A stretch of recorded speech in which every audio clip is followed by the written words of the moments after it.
আসসালামু আলাইকুম রহমতুল্লাহ। সুপ্রিয় দর্শক, আশা করি সকলেই ভালো আছেন। আমরা নতুন একটি সিরিজ নিয়ে হাজির হয়েছি, সেটা হচ্ছে নাদিয়াতুল কায়দার মাধ্যমে কোরআন শরীফ শিক্ষা করা। যারা একেবারে নতুন রয়েছেন, কোরআন শরীফ শিখতে চান, মানে কখনো শিখেননি, তাদের জন্য এটা হতে পারে একটি চমৎকার একটি প্ল্যাটফর্ম।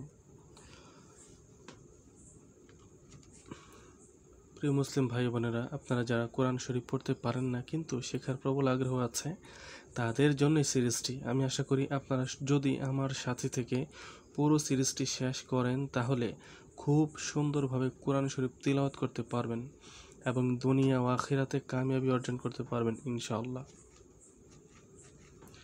দেশে বিদেশে ছোট বড় সকলেই এই সিরিজটি অনুশীলন করতে পারবেন। কোরআন তিলাওয়াতের লাভ বা কোরআন শিক্ষার লাভ। আমি কেন কোরআন শিখব? হযরত ইবনে মাসউদ রাদিয়াল্লাহু তাআলা আনহু হতে বর্ণিত, হুজুর সাল্লাল্লাহু আলাইহি ওয়াসাল্লাম ইরশাদ করিয়াছেন, যে ব্যক্তি কোরআনের একটি অক্ষর পড়িবে উহার বিনিময়ে সে একটি নেকি লাভ করিবে এবং এক নেকির সওয়াব 10 নেকির সমান হইবে।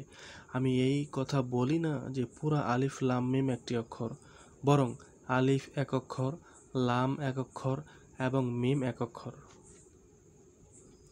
সূরা আনামের 160 নম্বর আয়াতে রয়েছে, মান জাআ বিল হাসানাতি ফালাহু আশরু আমসালিহা,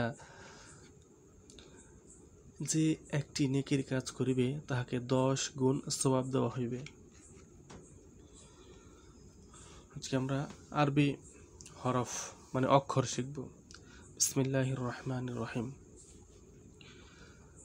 প্রথমে বলে নিই, এখানে তো আমরা আরবি হরফগুলো দেখতে পাচ্ছি, এরপর একটু পরেই এগুলোর মানে বাংলা উচ্চারণ দেওয়া থাকবে ওখানে বাংলায়, এবং কোন অক্ষর কতটুকু টান দিতে হবে সেটাও দেওয়া থাকবে।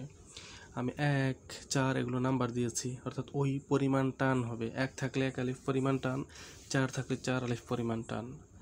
আর 1 আলিফ পরিমাণটা কতটুকু আমাদের উস্তাদরা আমাদের বলেছেন যে আপনার নিজেদের হাতের আঙ্গুল মুষ্টি করার পর স্বাভাবিকভাবে খুলতে যতটুকু সময় লাগে সেটা হচ্ছে 1 আলিফ পরিমাণ।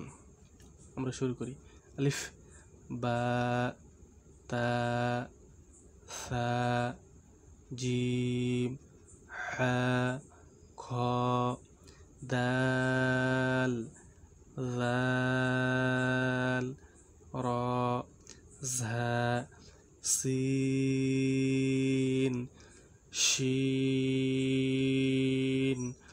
صاد ضاد طاء ظاء عين غين فاء قاف كاف لام ميم نون واو হা, হামসা, ইয়া। এখন আমরা দেখব এগুলোর বাংলা উচ্চারণ সহকারে। ওটা যাদের দরকার তারা দেখে দেখে শিখতে পারেন, আর যাদের ওটা দরকার নয় তারা এই পেজ দেখে শিখতে পারেন। আমি সেগুলো দেখিয়ে দিচ্ছি। এই যেগুলো, এগুলো আমি পড়ে দেব না, এটা আপনারা যার দরকার সেটা দেখে পড়তে পারেন। সবগুলো হরফ দেওয়া থাকবে। ভিডিওটি বন্ধ করে অর্থাৎ পজ করে আপনারা শিখে নিতে পারেন।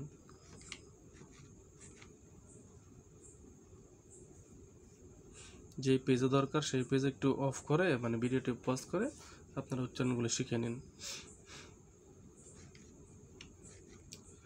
যারা কষ্ট করে আমাদের ভিডিওটি দেখেছেন তাদের অসংখ্য ধন্যবাদ।